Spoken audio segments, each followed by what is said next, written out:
What's up, boys? I hope all of you guys are doing well today.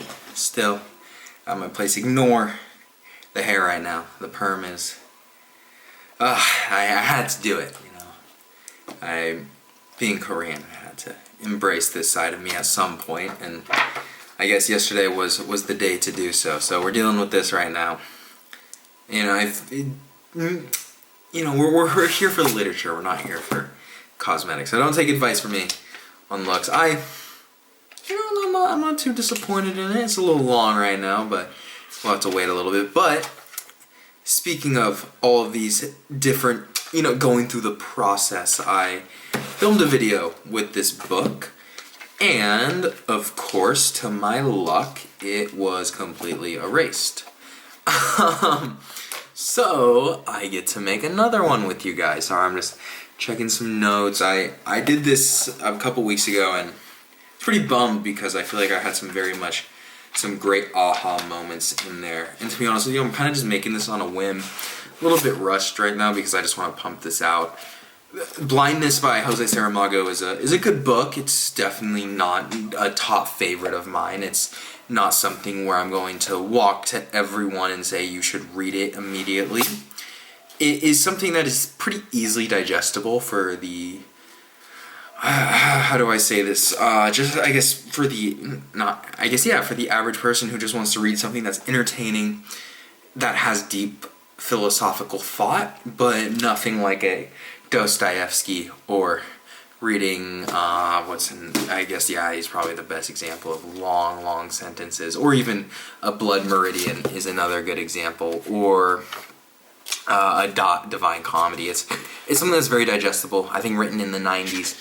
Jose Saramago is a Portuguese author who was a pretty staunch atheist and communist, and he also wrote a book called The Gospel According to Jesus Christ, which we'll review at some point. For sure, I think it's pretty inspiring piece of literature. For me, it's very interesting to see someone's personification of Christ into a humanistic person. As many of you may know, I think it was the Gnostics versus another group were very much debating on did Jesus shit or not, and the idea of kind of is he more human, is he more God, and he's supposed to be both, but what does that mean? But to Blindness. Blindness is a book that, hence the name Blindness, is about an epidemic of blindness that rampages a city. You're never told which city it is, you're never told what country or anything like that. It's just takes you through a piece, and I won't get too much into the details of the story. It's more of the summary. Really quickly, you follow mostly the two most important people are the doctor and his wife. The doctor being an ophthalmologist, and his wife being the only person in the book that can see. And they are first taken to an asylum. During the asylum, there's a bunch of shit that goes down. There's a group that takes people hostage because they have all the food, and then they have a gun. And the hospital's disgusting because people can't find out where to pee or poop. More people come in because it's an epidemic. And then eventually there's a giant riot, and they're able to get out because all the guards end up being blind and actually abandoning their stations. And so they're able to get out into the city.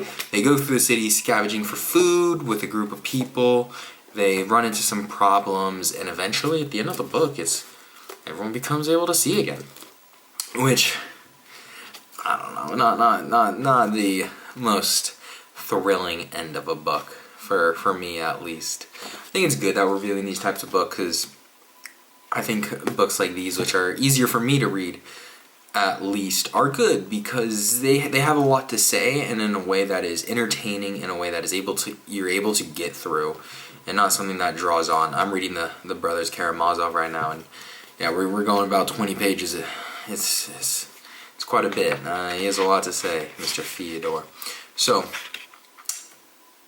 Saramago paints a very interesting portrait for us, as I think blindness is a great sense to take away out of our five senses. And the way I like to kind of relate to this story is when I was a personal trainer, and even today I always use this story and this idea that, or theory, whatever you want to say, that when someone comes to me, if I'm your trainer, I would say, all right, what we're going to do right now is I'm going to have you stand on a foam pad with one foot.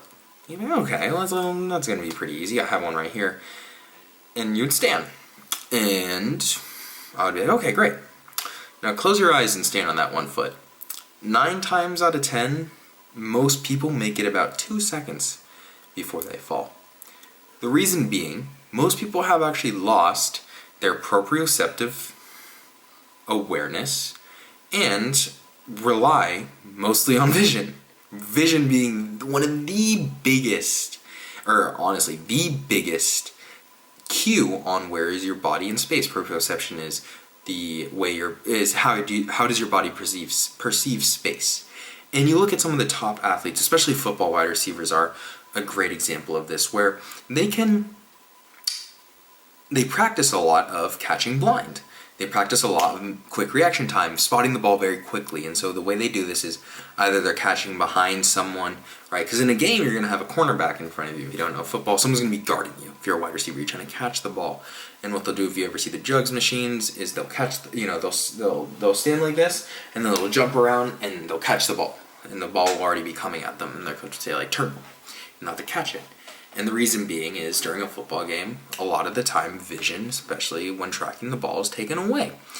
And one of the biggest things that you'll notice too is in older populations, especially if you're in a physical therapy realm or a personal training realm, is a lot of people have really hunched backs. And one of the main reasons for that is actually at the bottom of their feet, the nerve endings as you get older become less responsive, less sensitive, and even less reliable as people don't train them.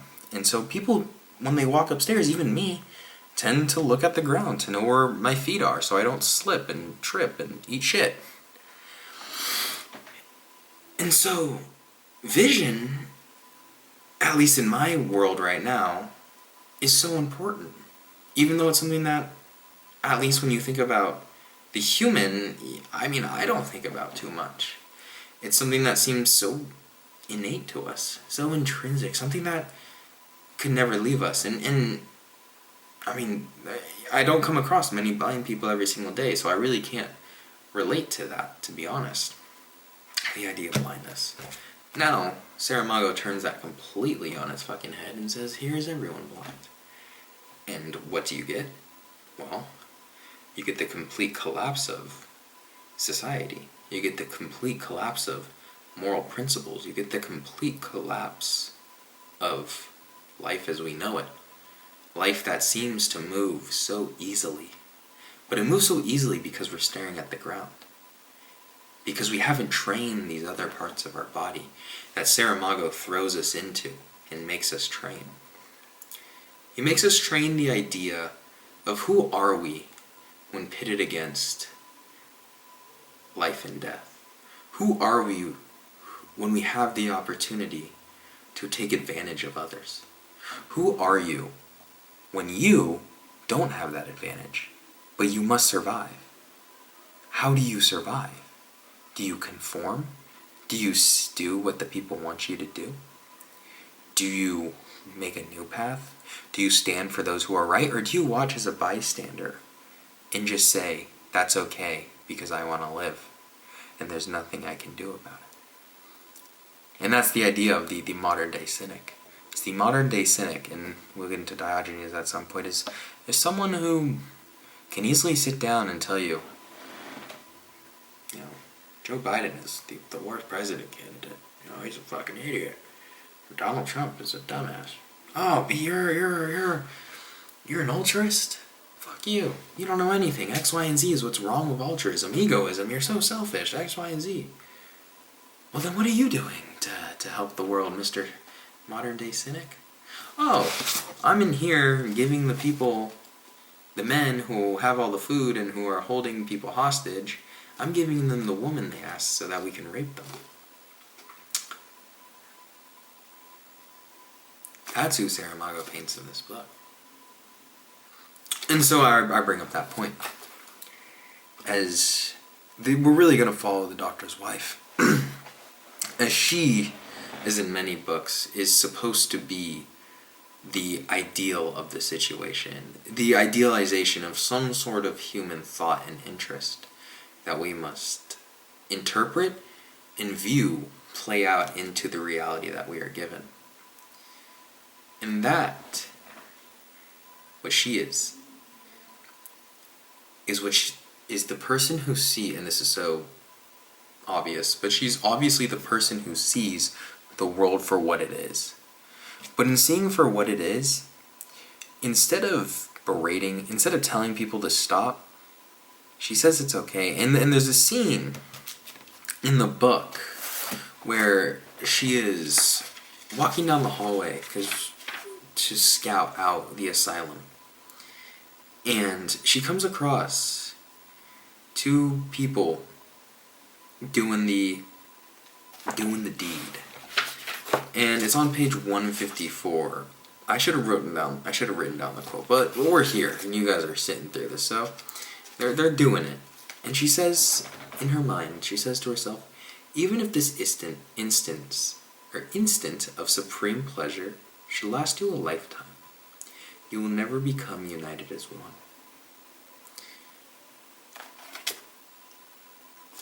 She sees, and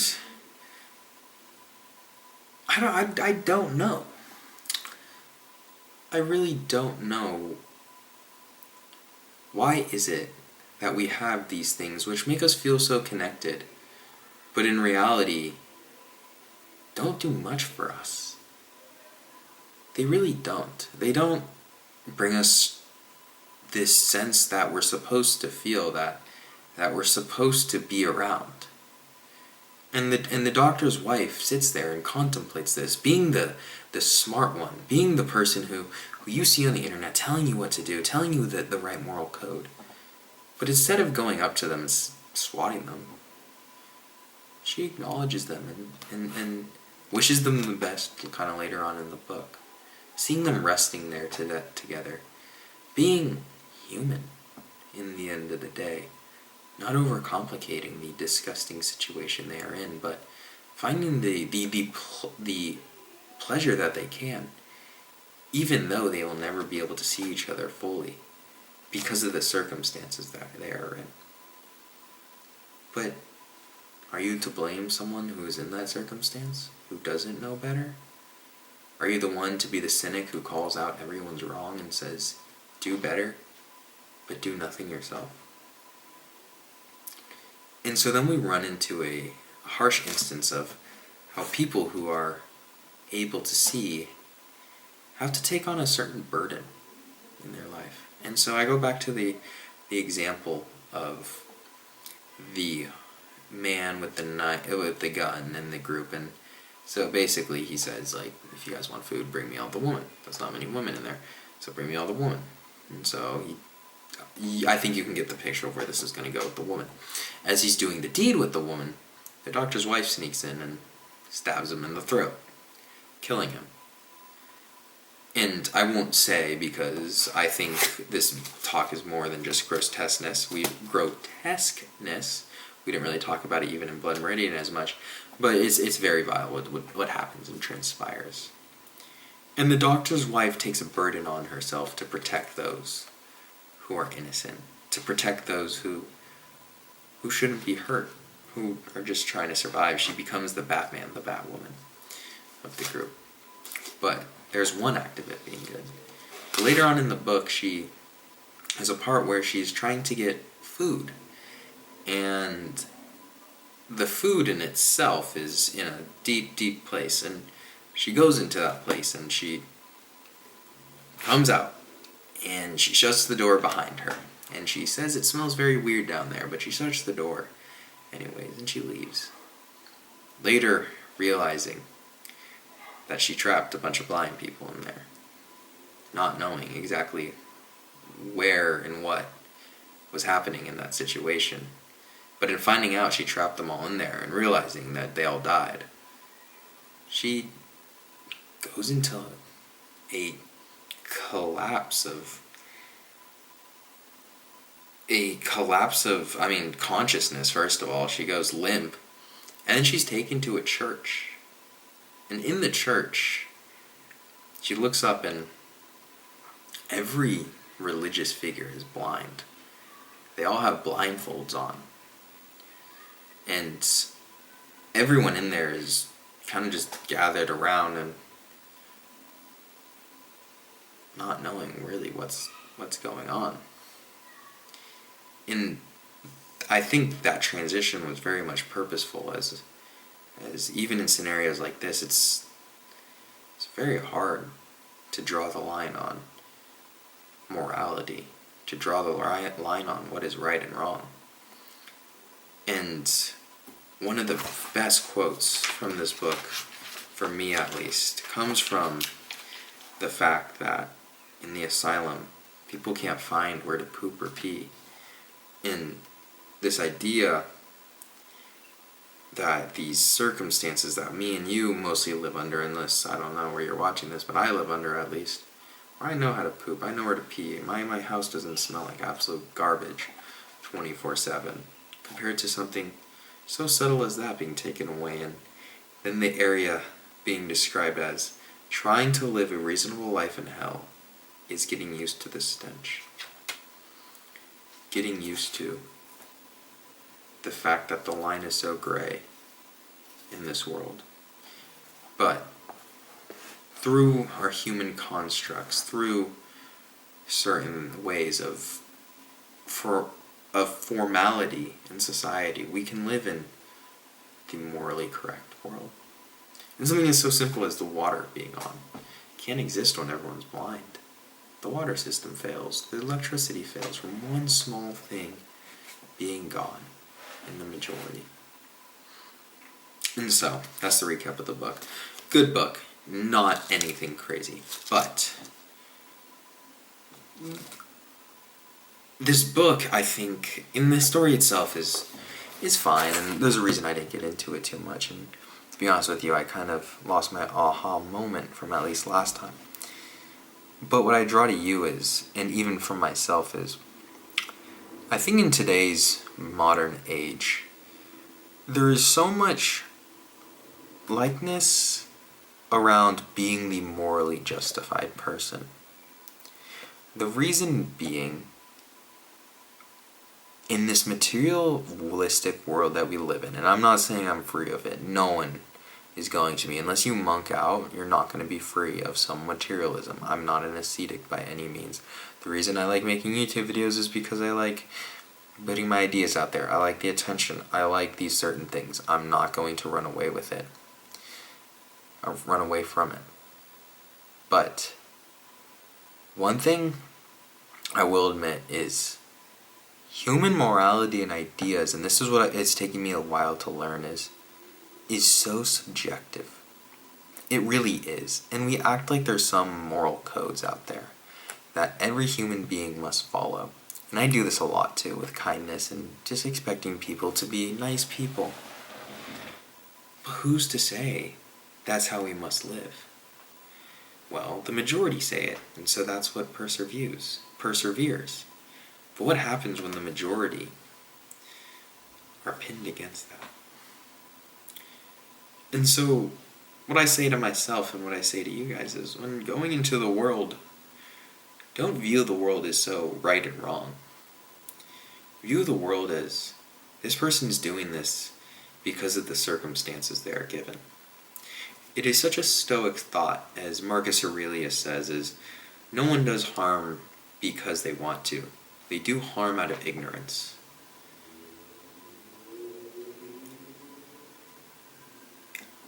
The only non-ignorant is the doctor's wife, and even she does harm. I have done plenty of harm in my life, and I'm pretty sure everyone in there does too. Everyone out here has done some harm. But to run from it, and to try to turn to something that is already blind to it in itself in faith, is not the way that Saramago wants us to. He wants us to embrace that human side of us. The side that says we need to survive, but how do we help everyone survive? And in this book, it doesn't allude to that as much as maybe I do, but I don't know. I don't know how we do that. We're only given a finite amount of materials, But I think it's when we ask for less out of everything and give more is when we find that peace. And that's a hard thing to do, especially even for me. And so, what I portray out there is very circumstantial from moment to moment. And then through that, I have realized how much I have claimed people are bad when in reality it's really just been an ignorance on my perception and my projection of my insecurities of morality. And that these things that we play are really just to keep society mostly functioning. That's a very Marxist thought. But in saying that, what becomes even more important, and if you guys have ever heard of Saint Augustine of Hippo, I believe, he goes on his own search and his own journey to find what matters to him. And so don't let people like me, don't let certain ideas, certain groups portray onto you what you should believe. You have the mind to not be blind. You have the capability in every which way to come up with the ideal of what you want this world to be. And so blindness is really much another warning, as most of these books eventually become, to where we're headed. To where we're headed if we keep acting like we can see everything. When we keep ignoring our other senses. When we keep ignoring certain parts of ourselves. And so, I don't think I was as concise with this talk, but I just wanted to produce something for you guys. And like I said, maybe in the last video or not, I really do want to make more videos. I do want to put some of these ideas out there, but I think biggest and most importantly is I want to hear from you, and I want to hear from everyone's ideas on what is the meaning of all this to you. Because like I just said, it's really how you interpret it that becomes important. I can say whatever the fuck I want, but in the end of the day, it'll be you who makes the difference. And so, I don't know. I know I said last time Crime and Punishment, Count of Monte Cristo, but those books are so beautiful. This one's, as all, I can only imagine how much work and effort goes into all this. But those books really are life-changing, and so we'll have to spend some more time thinking about what do I want to talk with those. But there's a lot. So I leave you with that. Train your other senses. Get uncomfortable a little bit in that. And I look forward to talking to you guys next time. And don't make fun of my... No, I'm joking. No, but yeah. As you can tell, I get very angry at certain... Not maybe angry, but just very serious about certain things. But don't take life so seriously. Have fun. Be joyous. Don't be blind. Just go with those thoughts in mind. And I think when you go about the world with a little bit of joviality, it can be a little bit better than what it has to be. Don't think we're living in a nice dystopia, because we're not at some points. So I'll leave you guys with that. I hope that I get some responses from some of you, and enjoy the rest of your day, evening, middle of the morning at 4 a.m. I don't know. Just enjoy.